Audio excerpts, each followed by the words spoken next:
It's the 3rd century BC, and the king of Syracuse is facing a dilemma. He suspects that his newly commissioned gold crown has been adulterated with silver. To solve this mystery, he turns to his great scientist, Archimedes, for assistance. Initially, Archimedes finds himself at a loss, unable to determine the crown's purity. But then, as he relaxes in his bath and notices the rising water level, a brilliant idea strikes him. He realizes that he can use the principle of displacement to assess the crown's density, and thus determine its gold content. Excited by his discovery, Archimedes leaps from his bath and rushes through the streets shouting "Eureka," which loosely translates to "I've got it." While the authenticity of this anecdote is debated, the story of Archimedes and the gold crown remains one of the most famous tales of scientific breakthrough. Researchers who study the process of creative insights, also known as aha or eureka moments, believe that Archimedes' experience provides valuable lessons for anyone seeking creative inspiration. These moments may seem unpredictable and difficult to replicate, but there are ways to encourage and coax them out. One effective method is to step away from the problem or dilemma you're facing. When you're completely stuck, setting it aside can lead to new ideas or flashes of insight. Mark Beeman, a psychology professor at Northwestern University, explains that when you take a break from the problem, your mind enters a state called incubation. During this incubation period, multiple theories suggest what might be happening.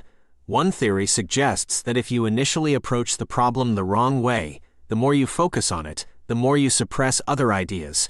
By setting it aside, you free your brain to explore new avenues. Another theory proposes that during the break, you might stumble upon hints or cues from your environment that trigger a breakthrough. Archimedes' observation of the rising water level is a perfect example of this concept.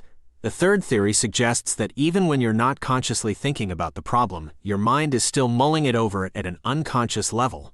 This subconscious processing can lead to sudden solutions and insights. While the exact mechanisms of this incubation period remain unclear, there are steps you can take to increase its effectiveness. First, thoroughly analyze and dissect the problem, exploring all possible solutions. Once you've done this initial analysis, it's time to incubate. Engaging in tasks that allow your mind to wander without distraction can be incredibly helpful. Research has shown that creative insights often arise while engaging in physical activities, such as exercising, showering, or gardening. These activities provide time and space for your mind to roam freely. Mind wandering is a universal human activity and serves an important function.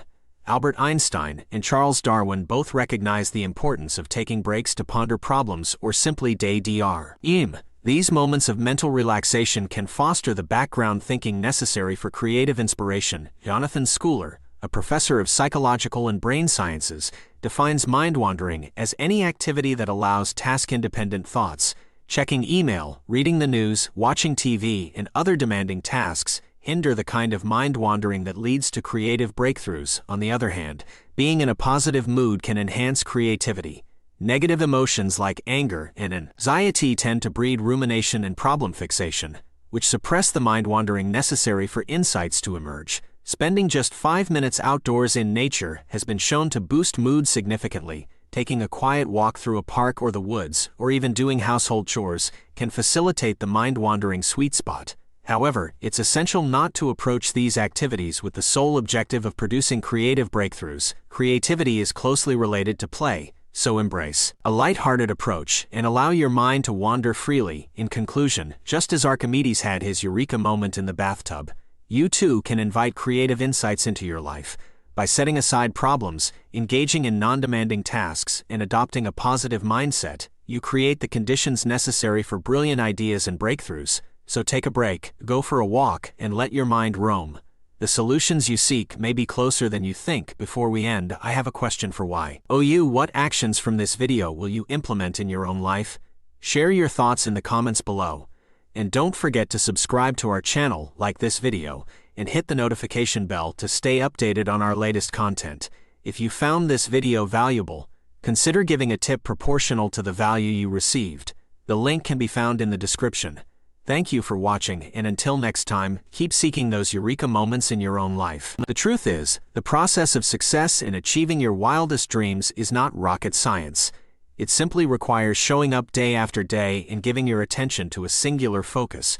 When you consistently put in the work, no matter how small, opportunities will begin to present themselves. The simple power of showing up can lead to incredible results. Unfortunately, in today's modern world, many people are more interested in instant gratification and seeking dopamine hits than putting in the necessary work to achieve their goals. We have become so consumed by technology and distractions that it's easier to talk about our dreams rather than actually working towards them.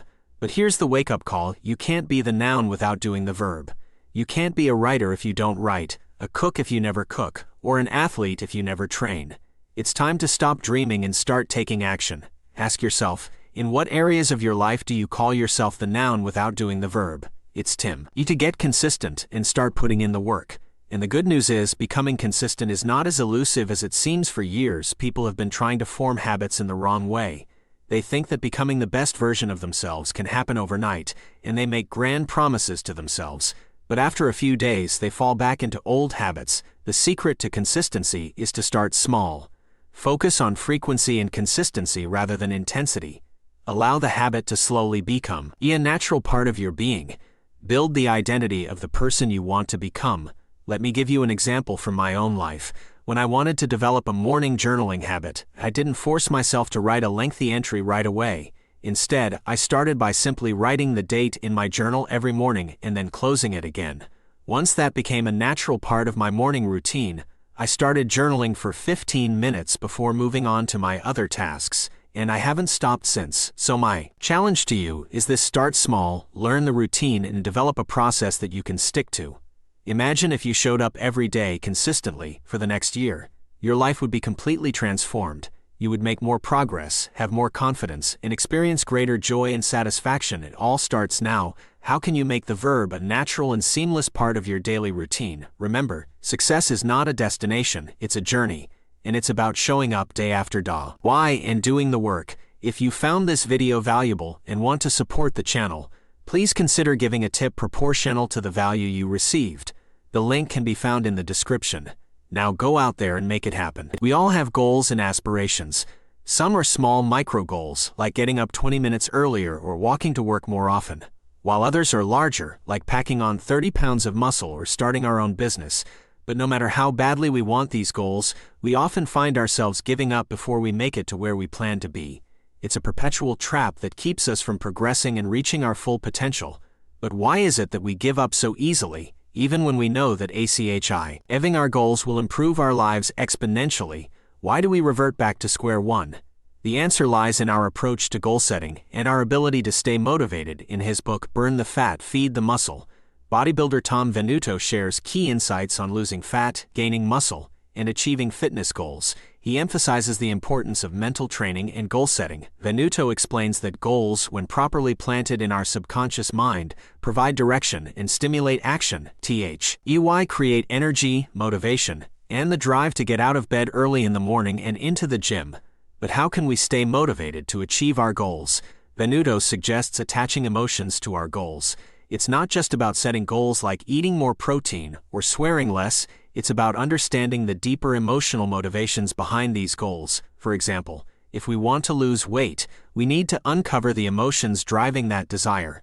Maybe we want to be a more attractive partner for our spouse or take our health seriously to avoid serious health conditions. Connecting our goals to our emotions gives us the fuel to keep going and ensures long-term success. However, attaching emotions to our goals is just one piece of the puzzle. We also need to focus on the right things. We become what we think of most of the time. If we focus on our insecurities, we become them. But if we focus on our strengths, they empower us. That's why it's crucial to have a clear endpoint in mind. Setting a goal to lose weight is vague, because our weight fluctuates daily. Instead, we need to define what losing weight means to us. For example, losing 35 pounds by July or earning $2,000 a month by the end of the year. Specific goals allow us to recalibrate our efforts along the way and ensure that we stay on track. Dennis Waitley once said, "Since we become what we think of most of the time, whatever we are thinking of now, we are unconsciously moving towards the achievement of that thought." Thoughts and attitudes play a significant role in goal achievement.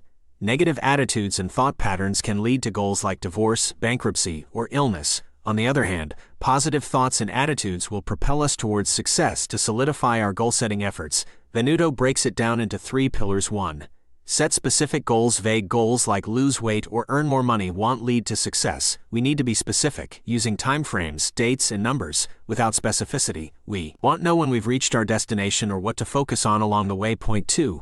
Set big goals. Don't sell yourself short by assuming you can't achieve as much as others. Aim big and challenge yourself. Even if you don't reach your wildest dreams, you'll achieve a lot in the pursuit of them. Point 3. Set long-term and short-term goals. Have both long-term and short-term goals in mind. Long-term goals give us a sense of direction, but short-term goals keep us motivated and on track. Set milestones and ask yourself where you want to be in the near future. In conclusion, we all have dreams and goals we want to achieve, but too often, we sabotage our efforts and settle for short-term pleasure instead of long-term success.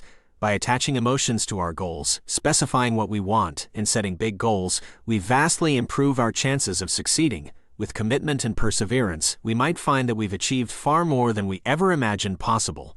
So let us shoot for the moon and amass more stars than we ever dreamed of. It's time to commit to our deepest wishes and desires and make them a reality.